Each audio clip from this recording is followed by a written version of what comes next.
Lance McDonald, keeping Tua is asinine.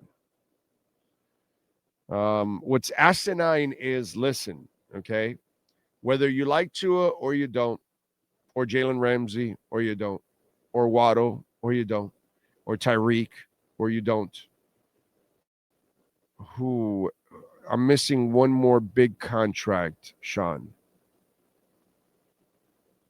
Ramsey, Waddle, Tyreek, Tua.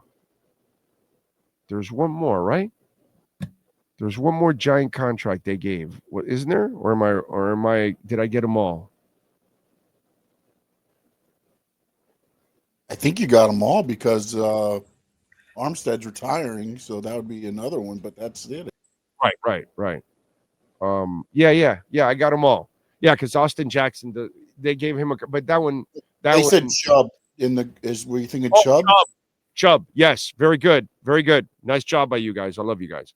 All those players are untradeable, uncuttable, on whatever the hell you want. Okay? Because I had to straighten somebody out on Twitter. And so let's straighten and you know what, Sean? Let's record this one. All right, here's a reminder for any of you idiots that want to trade Tua or Chubb, okay, Waddle, Tyreek, Ramsey, okay? Those big 5 contracts that they gave and those big signing bonuses, they're all untradeable. Because fiscally, okay, by trading them, it would accelerate into the cap all the bonus money. And then it would become cap hell. Like a cap hell that they would force them to start cutting other players that you would want and want to keep and those kind of things. Or you won't be able to re-sign or anything down the line because you do things like that. So the moves they made, they're basically stuck with all those players for another year or 2, depending on which ones they are. Tyreek, 1 more year, and then you can let him go. That's why I said don't guarantee the deal. With Tua, his new deal doesn't start till next year. So it's a few years down the line before you can move off from that one. It's fiscally, it is impossible. Okay, so I want you to know, all right, for those of you out there that want to make whatever move or whatever, they cannot do any of that. All right, you sound stupid. You sound ignorant, and you don't understand the reality of the business. So those 5 players are pretty much untouchable. You can't trade them. You can't cut them. You can't do anything because of all the money you have guaranteed up front already. You got to wait a couple of years till you're into those deals before you can start to get out of them. So you just signed them. And some of them, like Waddle and Tua, they haven't even started yet. Okay? You relax. I get it. You're pissed off. You may not like this player. You don't like the front office. You don't like the head coach. You don't like the quarterback. Whatever it is, you don't like the situation. You don't like the losing. Of course, because they never give you anything. As we said. I get it. But use your head. Well, most of you can't because you're not really informed. You're not really educated on the thing. So you say stupid shit and just run your mouths and then just throw stuff out there that is impossible. So fiscally, that stuff can't go on right now. Okay? Just like this past off season, when you had media members trying to scare you people into, cap crisis. And I said, no, dude, they have no cap crisis. They'll be fine. They can accommodate everybody this year. And they did with no problem. They got everything done. You know what I mean? And they could get it done next year also. It's the year after, as I warned you last year, that it's 2 years down the line when it really starts to get ugly. Can you imagine if you start cutting these kind of players? You think 2 years from now it gets ugly? Oh, my God, it gets really ugly right away. Not going to happen. They are pretty much stuck like Chuck right now, fiscally, into the head coach, the front office, and the players.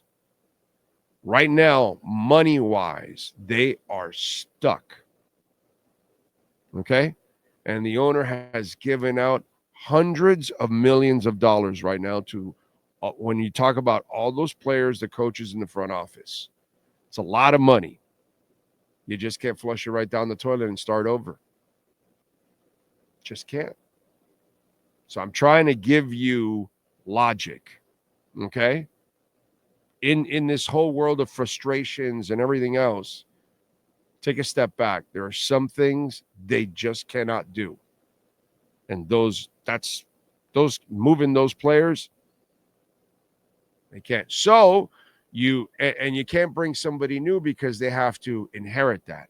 So they're going to keep what they have status quo to try to see if they can make it happen with what they have, since fiscally they're stuck. I hope you understand that. I hope I've enlightened you on the reality situation that the Miami Dolphins in 2025 are in. In 2026, then you can start to maybe create a little bit more flexibility and start to unload some stuff. In 2027, then you can really start to unload some stuff. But this is this is why this team should have been much better the last 3 years under Mike McDaniel. The hiring of Mike McDaniel was the real mistake because you ruined the window for this team and you never maximized what this team could be because you didn't have the right coach. And that's the most frustrating part about all of this. It is so poorly coached and designed that it just does not give the players the success that they need. And you don't want to hear this, but the front office could have actually had a better showing for what they put together if they had a better coach. The coach ruined their opportunity, and now they look bad. And so now all of you that want to get rid of everybody, you're all justified. I can't argue. As much as I like the three guys in the front office, I can't argue with you. I can't defend it. I can't stand on it. Can't do it. Can't do it because nothing's worked. And if you're bringing this guy back next year, oh my God. This is why I say, okay, you're stuck like Chuck. You're going to bring him back. Do not allow him to be the play caller, at least. At least do that. And Crossman. At least do that, please. And get a backup quarterback. And I've got a doozy for you there.